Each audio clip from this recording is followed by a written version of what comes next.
Today's tutorial is going to be on ingrown hairs and the cause and effect of creating an ingrown hair on a client during a waxing service. Now, often people do suffer with ingrown hairs. They're prone to them because of ethnicity or age or hair type. So sometimes it's actually difficult to avoid an ingrown hair. I'm going to do a tutorial today to help you prevent as much as possible creating an ingrown hair and actually teach you to understand what's happening and how we're causing an ingrown hair during a waxing service.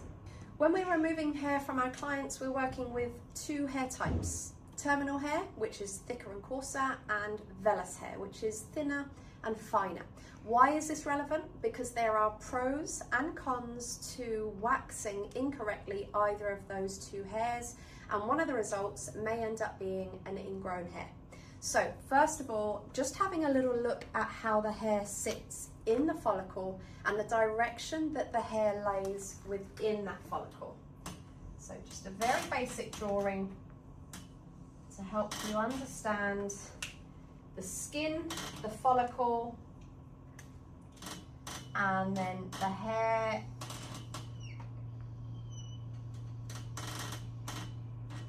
growing out of the follicle, and you can see the direction that the hair is laying in. Now, a terminal hair being thicker and coarser means that it's a little bit more difficult to break, but it's not impossible to break. So when we wax a hair, we apply the wax in the direction that the hair is laying, and the idea is that we remove against, because this follows the natural path of the follicle wall.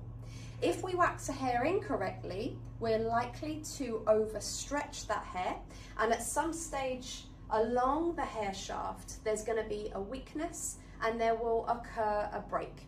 What will happen before the break is the hair will stretch, because the hair has elasticity. So there's an amount that the hair can stretch before it will give way.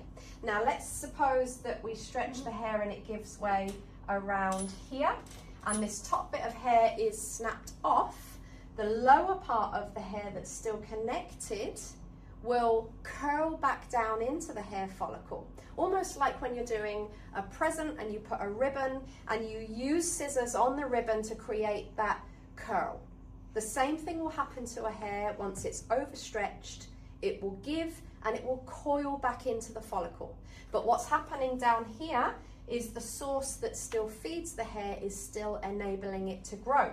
So this remaining hair that's left will continue to grow, but we've snapped the cortex or spine of the hair so it can't grow straight anymore, and it will continue to coil and grow around in itself in the follicle. That's one of the ways we create an ingrown hair.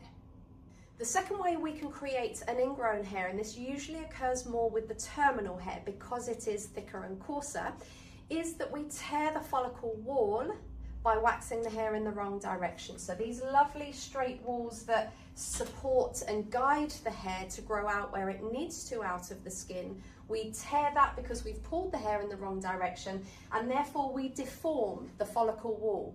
So the new hair that grows from here has no clear pathway to come out, but it's still being fed and sourced so that it grows. So that hair will tend to grow and find its way along the underside of the skin. So quite often you can see that hair through the skin as it grows along, and this does normally occur, like I said, with terminal hair more than it does with vellus hair.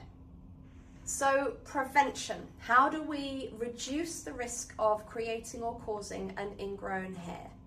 Firstly, we want to make sure that the skin is prepared. Now, all of the Outback Organics products are all antimicrobial. They will clean and sterilize the skin without the need for alcohol. Alcohol is particularly dehydrating, it's constricting. It will dry and tighten the skin, making it more difficult to release the hair. So although our product clean and sterilize gently, we actually want to hydrate and soften, and that is our ethos.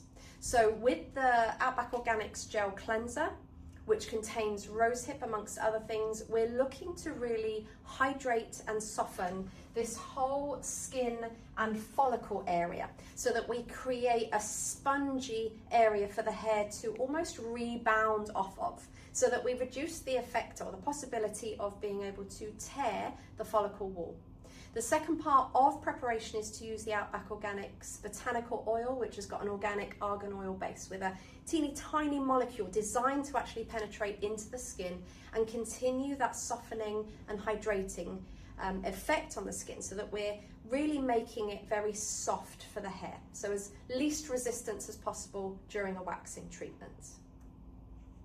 The second form of prevention when doing a wax to reduce the possibility of creating an ingrown hair after your preparation is to really make sure that you're waxing in the direction of the hair. So this one, for example, our wax will be applied with the direction of hair and removed against the direction of hair. This is the natural sitting of the hair, so it's the best way to reduce the follicle wall tearing or the hair breaking during a waxing treatment.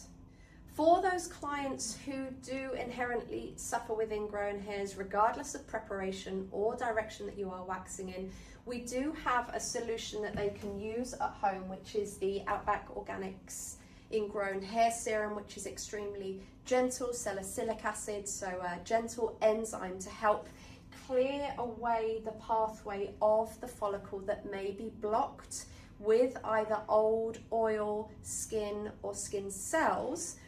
Used over 5 days, this can really help clear a pathway so that the new hair has a direction and an ability to grow out through the follicle up through the skin.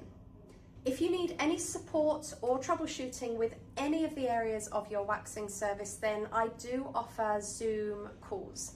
If you want to call our office, our team can direct you through the times and dates that are available for that, but I'm quite happy to sit down on screen with you and help you work through any of the issues that are taking place in any of your waxing service.